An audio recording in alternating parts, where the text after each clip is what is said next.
Hello and welcome everybody. क्या आपको ये नहीं पता कि न्यूज़पेपर कैसे पढ़ना है? या क्या आप एग्जामिनेशन दे रहे हैं लेकिन एग्जामिनेशन आपका क्लियर नहीं हो पा रहा है? या क्या आप करंट अफेयर्स को अच्छे तरीके से कवर नहीं कर पा रहे हैं? या क्या आप जो पढ़ रहे हैं क्या वो इररिलेवेंट है? क्या वो एग्जाम ओरिएंटेड नहीं है? तो ये बहुत सारे ऐसे कारण हैं जिसके वजह से आप एग्जामिनेशन कभी क्लियर ही नहीं कर पाते। आपके इतने साल निकल जाते हैं एग्जामिनेशन क्लियर करते करते कि आपका वो जो सपना है ना वो सपना ही रह जाता है। और उसका एक मेन कारण है कि आपको यही नहीं पता है कि हमें न्यूज़पेपर पढ़ना कैसा है। न्यूज़पेपर पढ़ते तो सभी हैं, इस देश के 1 करोड़ विद्यार्थी न्यूज़पेपर पढ़ते हैं। And 1 crore people, they are the people who are trying to give examinations, civil service examinations, चाहे वो कोई भी लेवल पे हो, स्टेट लेवल पे हो या नेशनल लेवल पे हो या वनडे एग्जामिनेशंस हो, कोई भी हो। लेकिन हर एक एग्जामिनेशन में मेरे प्यारे दोस्तों न्यूज़पेपर एक बहुत ही इंपॉर्टेंट कंटेंट प्ले करता है। न्यूज़पेपर के बगैर ट्रस्ट मी आप एग्जामिनेशन क्लियर नहीं कर सकते। लोग बोलते रहेंगे कि आपको कंपाइलेशंस पढ़ लेने चाहिए, ये कर लेने चाहिए, वो कर लेने चाहिए, बट ट्रस्ट मी न्यूज़पेपर बगैर आपका वो माइंडसेट इंटेलेक्ट बनेगा ही नहीं कि आप वो एग्जामिनेशन कभी क्लियर कर पाओ। एंड शायद इसी वजह से मैंने कई एस्पिरेंट्स देखे, मेरे कई स्टूडेंट्स हैं जो 4-5 साल से एक परीक्षा देते ही जा रहे हैं लेकिन उनका एग्जामिनेशन क्लियर नहीं होता। और 3 साल 4 साल एक्सपीरियंस वाले विद्यार्थियों से भी जब मैं पूछता हूँ कि क्या तुम न्यूज़पेपर पढ़ रहे हो, तो वो बोलते हैं कि उन्हें न्यूज़पेपर ही पढ़ने नहीं आ रहा है। उनका जो टाइम है 40 मिनट के बदले उनका 2 घंटा 3 घंटा न्यूज़पेपर में लग जाता है। सो इसका एक मेन कारण है कि आप सही तरीके से न्यूज़पेपर नहीं पढ़ रहे हो, जिसकी वजह से आपका एग्जामिनेशन क्लियर नहीं हो रहा है। लेकिन आप जिस दिन न्यूज़पेपर को सही तरीके से पढ़ना सीख जाओगे, you will be clearing the examination. And साथियों, आज के इस सेशन में हम यही देखेंगे कि आज मैं आपको सारे मिथ एंड जो मिथ्स है उसको मैं बर्स्ट करवाऊंगा। और आज इस सेशन के बाद आपको ये जरूर पता चल जाएगा कि आपको न्यूज़पेपर कैसे पढ़ना है, एग्जाम ओरिएंटेड न्यूज़पेपर आपको कैसे पढ़ना है। ठीक है, तो आप इस सेशन के बाद न्यूज़पेपर को मैक्सिमम 30 से 40 मिनट में आप कवर कर पाओगे, ये मैं आपको बोल रहा हूं, अगर आपने सही तरीके से मेरे हिसाब से अगर आपने उसको किया तो। उसके अलावा आप वही आर्टिकल्स पढ़ेंगे जो एग्जाम आपको पढ़ाना चाहती है, जो एग्जाम के लिए रेलेवेंट है। आप वही आर्टिकल्स को इन डेप्थ में करेंगे और उसी हिसाब से करेंगे जिस हिसाब से एग्जामिनर को चाहिए। आप एग्जाम माइंडसेट के हिसाब से ही वो आर्टिकल्स पढ़ेंगे। इसके अलावा आप जब वो आर्टिकल्स पढ़ेंगे तो आप वो नोट्स भी बनाएंगे जो आपके एग्जामिनेशन के लिए बहुत इंपॉर्टेंट है फ्रॉम द न्यूज़पेपर। तो अगर आपने ये बना लिया तो आपको कंपाइलेशंस पढ़ने की जरूरत ही नहीं पड़ेगी, तो आपका कितना टाइम बचेगा। इसके अलावा जो ये नोट्स आप बनाएंगे वो आप उस हिसाब से बनाएंगे कि आप मेंस और इंटरव्यू के अंदर भी आप उसे अप्लाई कर सके। So this is one major thing. And finally जब आप ये सब चीजें सीख जाएंगे तो मेरे प्यारे दोस्तों आप क्या बन जाएंगे, एक सिविल सर्वेंट। और ये सेशन के बाद मैं आपको ये जरूर, ये सब चीजों में आप अव्वल आएंगे, आप सक्सेसफुल होंगे। And trust me with this, just trust me on this process and stay connected with me till the last. अब साथियों, ये एक सैंपल है न्यूज़पेपर का, द हिंदू का। द हिंदू में ये एक आर्टिकल है पहला पेज का। अब इस पहले पेज पे आप देखेंगे तो कुछ भी रेलेवेंट नहीं है एग्जामिनेशन के लिए। अब वनडे एग्जामिनेशन के लिए क्या रेलेवेंट हो जाएगा, वनडे एग्जामिनेशन के लिए ऑस्कर्स का रेलेवेंस आ जाएगा।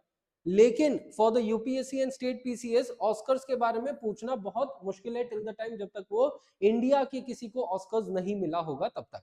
But from the nationalistic perspective अगर देखें तो इन सारे आर्टिकल्स में से बस यही एक आर्टिकल बहुत रेलेवेंट होता है एग्जामिनेशन के लिए। तो एक आर्टिकल अपने ने चुना and this is going to be that particular article. अब इस आर्टिकल में बोला क्या गया था कि भाई जो रिसेंटली इंडिया गोट लेटेंट के ऊपर जो इश्यूज चल रहे थे रणवीर अलाहाबादिया एंड समय रैना के ऊपर, उसके ऊपर सुप्रीम कोर्ट की टिप्पणी आई है कि सोशल मीडिया के ऊपर वल्गैरिटी का जो एक एस्पेक्ट है उसके ऊपर इन्होंने बात करी।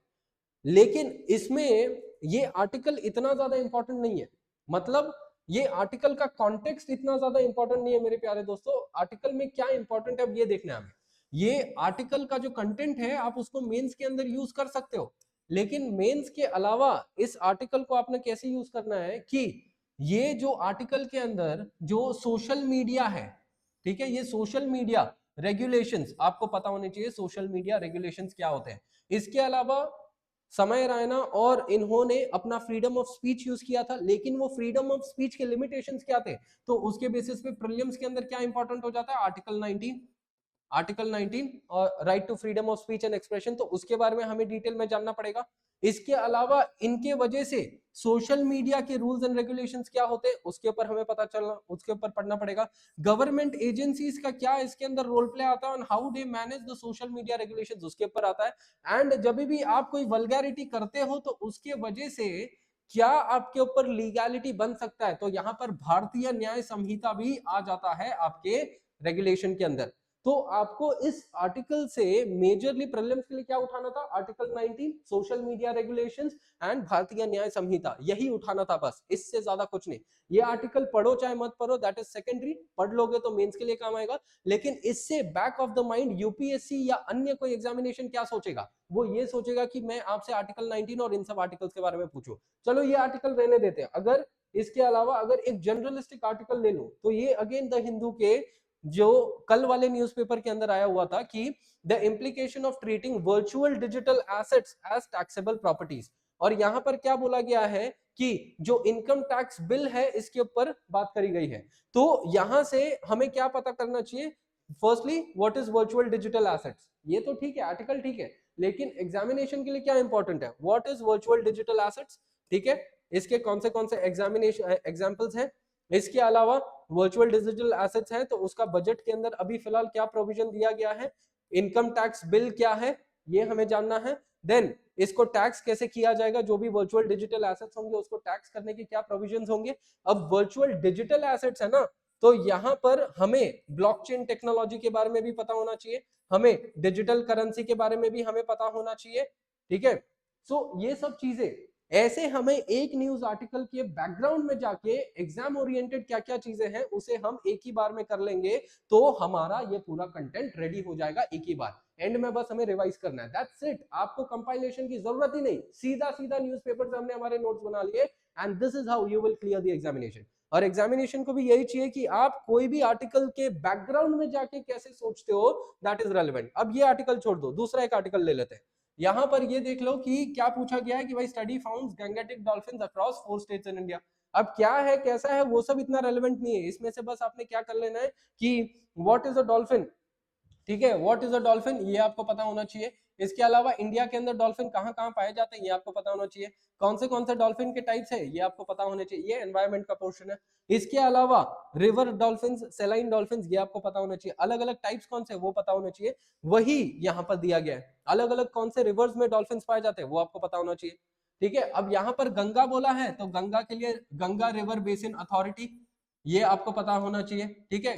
क्लीन गंगा मिशन वो आपको पता होना चाहिए। अभी गंगा की ही बात चल रही है तो गंगा के ऊपर ही क्या आया था, Mahakumbh, okay, on the Prayagraj there was the Mahakumbh mela that was there, and Ganga के ही क्लीनलीनेस की बात चल रही है तो इसके बारे में भी आपको पता होना चाहिए। सो मोटा मोटा हमने एक न्यूज आर्टिकल से एग्जामिनेशन के सिलेबस से क्या क्या उठा लिया, एनवायरमेंट का एक टॉपिक खत्म कर लिया हमने, जो पॉलिटी का एक अथॉरिटी है उसके बेसिस पे हमने एक खत्म कर लिया, अगेन एनवायरमेंट के ऊपर क्लीन रिवर्स, क्लीन रिवर्स के बारे में ये कर लिया। देन इसके बाद लिविंग स्टेटस दिया गया था रिवर्स को, तो इससे आपसे ये सवाल कनेक्ट करके पूछा जा सकता है लिविंग स्टेटस के बारे में। तो ऐसा करके एक आर्टिकल से हमने बैकग्राउंड में जाके ये सब चीजें की। इसके अलावा एक और आर्टिकल देख लेते हैं दैट इज आदित्य मिशन। अब आदित्य मिशन मतलब क्या हो गया, इसरो का है, ठीक है, इसरो आदित्य मिशन कहाँ जा रहा है, सोलार दैट इज सन।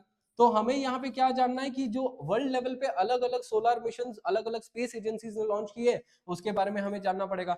जो आदित्य है, आदित्य मिशन है उसके स्पेसिफिक फीचर्स हमें जानने पड़ेंगे। इसरो के और कौन से स्पेस के मिशन हैं हमें वो जानने पड़ेंगे। इसरो फ्यूचर में और कौन से मिशन करने की बात कर रहा है हमें वो जानने पड़ेंगे।